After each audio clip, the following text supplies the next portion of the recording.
Yeah, I was really lucky as a little one. My older brothers always took me to movies. As I grew up, I could see the film reels in the booth, and I would always look back, and I thought, this is amazing that this little strip of whatever off of this big reel is producing that. So I was hooked. I was fascinated, and I wanted to be a projectionist. My name is Victor Laurentis. I've been a projectionist since 1992. I am the projectionist at the Highland Cinema, one of the last theaters that can show film projection and digital.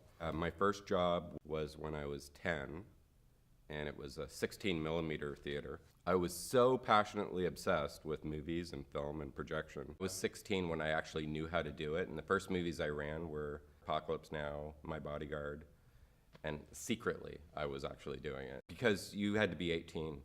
You weren't, like anyone under 18 wasn't allowed to be in the booth touching anything. I remember threading up The Empire Strikes Back in 70 millimeter, which was a thrill.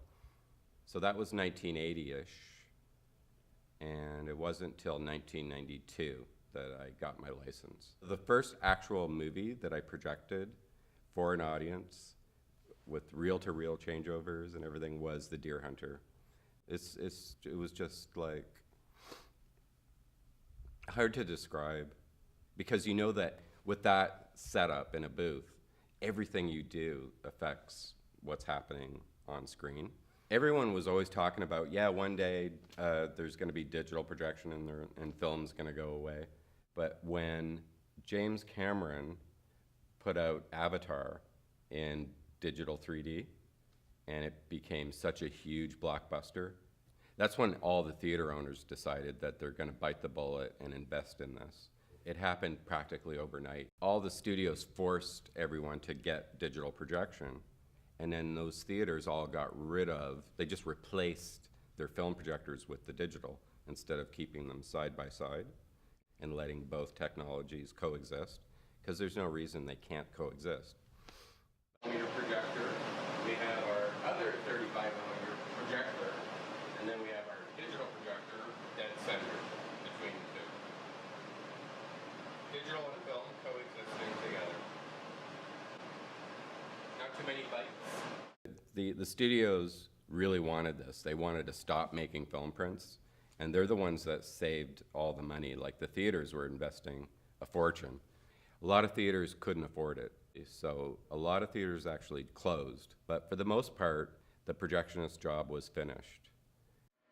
Oh, and this came out on my birthday. It's like my obituary.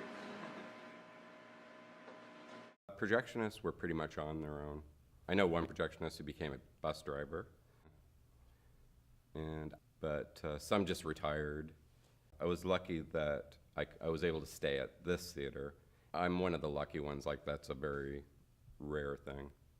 So in the days of film, it was a lot of work. And every preview, every trailer, every commercial, getting all those spliced together in order, in frame. Contrast that with digital, where it's just the movie on a hard drive. You just ingest it or copy it into your server, and then at the computer you just add your trailers and commercials.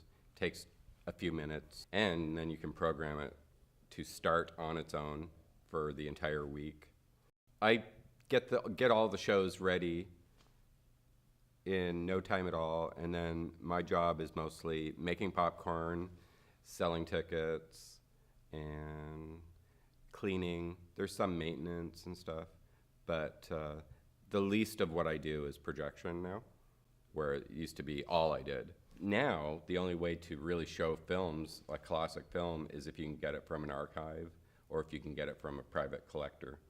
And I'm one of the private collectors, so I'm up to about 40 features that I buy just for this theater, the Highland Cinema.